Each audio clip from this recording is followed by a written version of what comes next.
Word सदियों पुराना है और ये आया एक लैटिन के वर्ड नेपो से।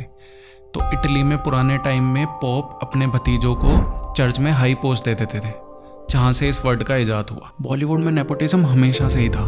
अगर हम बात करें फर्स्ट जनरेशन ऑफ नेपोटिज्म, तो राज कपूर साहब 1940 में इंडस्ट्री में आए, फिर 1970 में उनके बेटे ऋषि कपूर आए, 1980 में सुनील दत्त के बेटे संजय दत्त आए और वहीं धर्मेंद्र के बेटे सन्नी देओल भी उसी टाइम आए। और ये सिलसिला अब आप नई जनरेशन ऑफ नेपोटिज्म देखोगे तो अगस्त्य नंदा नई मूवी में आपको भी हाल ही में दिखेंगे। पर पुराने टाइम पे ऑडियंस एक्साइटेड रहती थी कि मेरे फेवरेट सुपरस्टार का बेटा लॉन्च हो रहा है, first day first show Housefull. ये नेपोटिज्म था, हाँ, पर प्रॉब्लम थी नहीं, क्योंकि ऑडियंस को लगता था ये इनहेरिटेंस है, ये लेगेसी है। लेकिन धीरे धीरे समाज बदल रहा था। 1940 से लेकर 1970 का इंडिया एक कलेक्टिव इंडिया था, जहाँ पर खानदान का नाम ही सब कुछ होता था। राजा का बेटा राजा बनता था और उस्ताद अपने शागिर्दों को अपना घराना सौंप देते थे। तो जब फिल्म फैमिलीज भी वैसे ही करती थी और लोगों को लगता था ये परंपरा है। इनफैक्ट पॉलिटिक्स में परंपरा तो आज भी चल रही है। लेकिन फिर 90s आया, इंडिया ओपन हुआ, कॉर्पोरेट जॉब्स आई, IT जॉब्स आई और लोग ना अपनी मेरिट के बेस पे, हार्ड वर्क के बेस पे रिकॉग्नाइज होने लगे, सक्सेस फेम पाने लगे और धीरे धीरे ऑडियंस भी बदल गई। अब उन्हें सिर्फ नाम नहीं, स्ट्रगल चाहिए था। अब उन्हें कोई लीगेसी नहीं, इंडिविजुअलिटी चाहिए थी। लोगों को पहले जो इनहेरिटेंस लगता था, अब वो प्रिविलेज लगने लगा। पहले विरासत खुद मिलती थी, अब अर्न करनी पड़ती है। राजा का बेटा राजा था, अब राजा खुद बनना पड़ता है। बस यही है हमारे कल्चर का इवोल्यूशन, एडमिनिस्ट्रेशन से क्वेश्चनिंग तक, लीगेसी से आइडेंटिटी तक। तो आपको समझ में आ रहा होगा कि सिर्फ बॉलीवुड की नहीं, पूरे इंडिया की कहानी थी। पर बॉलीवुड में भूचाल आया 2017 में। एक काउच, एक फेमस कॉफ़ी शो और निकला एक वर्ड, नेपोटिज्म। इस एक वर्ड ने सब कुछ बदल दिया। नेपोटिज्म के डिबेट अब सिर्फ लेगेसी नहीं रहे थे, वो एक इनजस्टिस बन गए थे। करण, आपने मेरी इंग्लिश का मजाक उड़ाया। अगर मेरी बायोपिक बनी ना, तो आप बनोगे एक स्टीरियोटाइपिकल बॉलीवुड बिगी, स्नूटी, आउटसाइडर्स को ना टॉलरेट करने वाला। कुछ महीने बाद i5 स्टेज पर करण, सैफ और वरुण ने एक रिप्लाई दिया। बोला, ये वर्ड सुनने के बाद सोशल मीडिया पे आग लग गई। पब्लिक का गुस्सा, नतीजा इन तीनों को पब्लिक अपॉलॉजी देनी पड़ी। बस तभी एक लाइन खिंच गई, इनसाइडर वर्सेस आउटसाइडर। अब पूरा बॉलीवुड इस बैटलफील्ड पे खड़ा हुआ था। नेपोटिज्म पुरानी कहानी है, हर इंडस्ट्री में है, डन। पर असली मुद्दा ये है, क्या ये हमेशा हार्मफुल होता है? और अगर नहीं, तो बॉलीवुड का सीन इतना अलग क्यों है भाई? आओ चलो सीन समझते हैं। जब अनन्या पांडे से पूछा गया व्हाट्स योर टैलेंट, उन्होंने एक बहुत अमेजिंग रिप्लाई दिया। उन्होंने बोला, I can touch my nose with my tongue। कोई ने Guinness book of world record में इनका नाम क्यों नहीं दर्ज करा? हाँ भाई, यही इनका टैलेंट है। और इनकी स्ट्रगल देखो, इनके पास, बेचारों के पास पीने को पानी नहीं होता, मिनरल वाटर से काम चलाना पड़ता है। इनके पास खाने को रोटी नहीं होती, तो बेचारों को पिज़्ज़ा, बर्गर, इन सब से काम चलाना पड़ता है। जहाँ गरीबों के बच्चे गर्मियों में मामा के जाने में भी खुश हैं, वहीं इन्हें साल की एक USA की ट्रिप में भी बहुत दुख है। इनको रात को गाय भैंस का दूध भी नसीब नहीं होता, बेचारे आलमंड मिल्क पी के अपना काम चलाते हैं। बस truly heartbreaking. 2019 Rajeev Masand का न्यू कमर राउंड टेबल आया। वहाँ पे अनन्या ने बोला, my father has never been on coffee with Karan show, this was her struggle. और उस पर सिद्धार्थ चतुर्वेदी ने एक विटी रेस्पॉन्स दिया जो बहुत वायरल हुआ था। उन्होंने बोला, जहाँ हमारे सपने पूरे होते हैं ना, वहाँ इन लोगों की स्ट्रगल स्टार्ट होती है। एक लाइन, पूरा डिबेट खत्म। बल्कि लाइन ही एक स्ट्रॉन्ग सेंटेंस था। अब ऑडियंस को समझ में आ रहा था कि स्ट्रगल और प्रिविलेज में क्या फ़र्क है। और फिर आया मनहूस साल 2020, जून का महीना, सुशांत सिंह राजपूत एक जैम, और हमने उस जैम को खो दिया। पूरे देश का दुख, और ये 48 घंटे में एक मूवमेंट बन गया। Justice for SSR, boycott Bollywood, हर जगह ट्रेंड करने लगे। सोशल मीडिया पे आग लग गई। Target, star kids, Karan Johar, पूरा इनसाइडर सिस्टम। पहली बार ऑडियंस ने अपनी पावर दिखाई। डिसलाइक किया, अनफॉलो किया, फिल्मों को बॉयकॉट किया। पर इंडस्ट्री को लगा ये तो सिर्फ ऑनलाइन है। लेकिन थिएटर में empty seats, box office number गिर गए। अब बॉलीवुड को पता चला कि ऑडियंस सिर्फ टिकट नहीं, नैरेटिव भी कंट्रोल करती है। ये एक टर्निंग पॉइंट था। इसके बाद पहले जैसा कुछ भी नहीं रहा। तो मैसेज क्लियर हो गया था, स्टार किड्स के लिए मार्जिन ऑफ एरर 0। ऑडियंस सिर्फ टिकट नहीं, करियर भी डिसाइड कर रही थी। तो इन इनसाइडर्स इन एपोकिट्स ने अब क्या किया? सिंपल स्ट्रैटेजी थी, एक्नॉलेज करो और पीवट कर जाओ। लियो ने बोला, if you don't like me, don't watch me. But इनका एक स्टेटमेंट रिवर्स हो गया। ये एक PR डिजास्टर बन गया। तो बाकी लोगों ने थोड़ी स्मार्टर अप्रोच ली। रणवीर ने बोला, I am a product of nepotism, पर प्रूफ देना पड़ता है, अर्न करना पड़ता है। देखो, ऑनेस्ट लगा, हम्बल लगा, पीआर टीम ने अच्छा काम किया ना।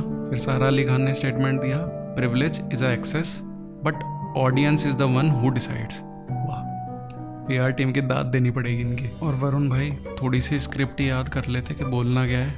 उन्होंने क्या बोला ये सुनो। If a father will not do for his son, then who will do? Why should someone else's father do? मतलब they acting like their fathers didn't buy them one pencil box also. Computer जिस पे तुम बैठ के Twitter पे लिख रहे हो, पापा ने दिया ना, किसी और के पापा ने दिया तुमको। अनन्या से लेके करीना तक सबने यही बात बोली, same script different works, PR strategy, पर ऑडियंस बेवकूफ़ नहीं है। वो समझ गई थी कि ये अपोलॉजी नहीं है, सिर्फ एक स्ट्रैटेजी है। तो 2017 पे जिस कंगना पे लोग हंस रहे थे, नेपोटिज्म रॉक्स के नारे लगा रहे थे, 2020 तक सबकी अकल ठिकाने आ गई। सब पब्लिक अपॉलॉजी दे रहे थे, शांत एकदम अपनी स्ट्रगल दिखा रहे थे। लेकिन एक सेकेंड, जब ये इनसाइडर्स बोल रहे थे क्लैरिफाइंग, जस्टिफाइंग, पीआरिंग, तो जो आउटसाइडर जिनका इंडस्ट्री ने एक्चुअली टेस्ट लिया है, वो क्या कर रहे थे? उनका क्या कहना?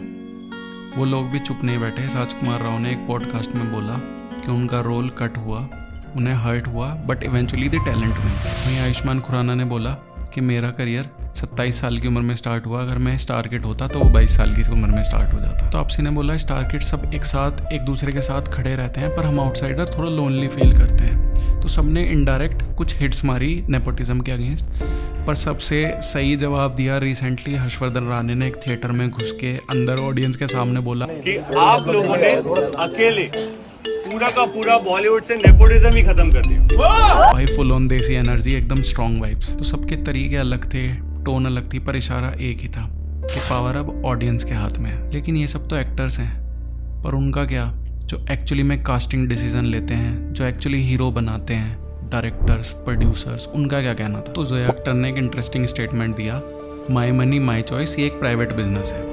टेक्निकली चलो ठीक भी है कि तुम्हारा पैसा तुमने लगा दिया, पर ऑडियंस भी तो टिकट पे पैसा लगाती है ना, उनके पास भी तो पावर है करियर बिगाड़ने और संभालने। तो ये सो कॉल्ड प्राइवेट बिजनेस कितना प्राइवेट है?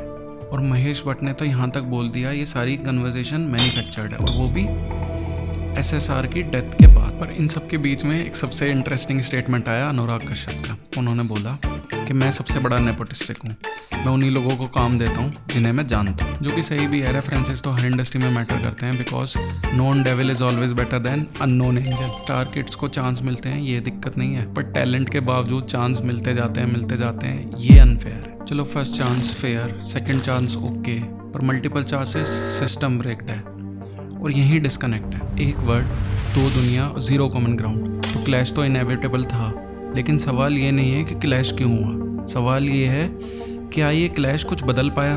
क्योंकि अभी तक इनसाइडर बोले, आउटसाइडर बोले, डायरेक्टर बोले, लेकिन एक मिनट, क्या सिर्फ ये बॉलीवुड का प्रॉब्लम है? अगर इंडिया इवॉल्व ही हो रहा था तो साउथ में ये प्रॉब्लम क्यों नहीं है? क्योंकि साउथ ने एक मिडल पार्ट ढूंढ लिया है, उन्होंने लेगेसी को रिजेक्ट नहीं किया, उन्होंने प्रिविलेज को रीपैकेज कर दिया है। कैसे? रामचरण चिरंजीवी के बेटे लेगेसी हैं, पर इंटरव्यूज़ देखो ग्राउंड लेवल पे हैं। Allu Arjun, film family business है पर ह्यूमिलिटी दिखती है, रूटेड दिखते हैं। जूनियर एनटीआर भी लेगेसी पर एटीट्यूड एकदम ज़ीरो। देखो प्रिविलेज तो है पर दिखता नहीं है, मेहनत ज़्यादा दिखती है। मतलब साउथ ने फॉर्मूला क्रैक कर लिया है। ऑडियंस लेगेसी एक्सेप्ट करेगी अगर तुम्हारे अंदर ह्यूमिलिटी हो, प्रिविलेज हो पर एरोगेंस ना हो। तो साउथ ने बैलेंस ढूंढ लिया है। पर बॉलीवुड ने लीगेसी भी रखी, बट उसके साथ एरोगेंस भी। Ananya Pandey, my struggle was not getting magazine covers. Alia Bhatt, nepotism exist everywhere. Sonam Kapoor, defensive interviews. इनमें पब्लिक को प्रिविलेज दिखा पर मेहनत नहीं दिखी, यही फ़र्क है।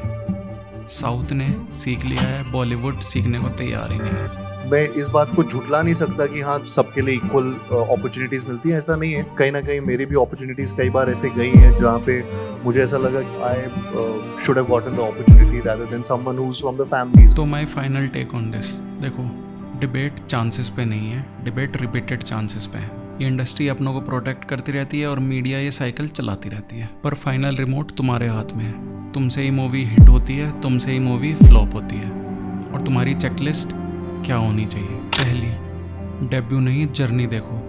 अगर एक नेपो किड्स को बार बार फ्लॉप्स के बाद भी चांसेस मिल रहे हैं तो वो एक रेड फ्लैग है। दूसरी, आपका अपना टिकट, आपकी अपनी आवाज़ है, हाइप मत देखो, क्वालिटी को चूज़ करो। तीसरा, ओटीटी या थिएटर से टैलेंट को पहचानो, स्किल मैटर करती है, प्लेटफॉर्म नहीं। अब तुम्हारा टर्न, कमेंट में बताओ कि कि बॉलीवुड को साउथ की ह्यूमिलिटी से सीखना चाहिए, पूरा लेगेसी सिस्टम ही गलत है। और अगर तुम्हें ये आउटसाइडर की स्ट्रगल स्टोरी पसंद आती है तो मेरे चैनल पे आयुष्मान खुराना की स्ट्रगल स्टोरी ज़रूर जाके देखना।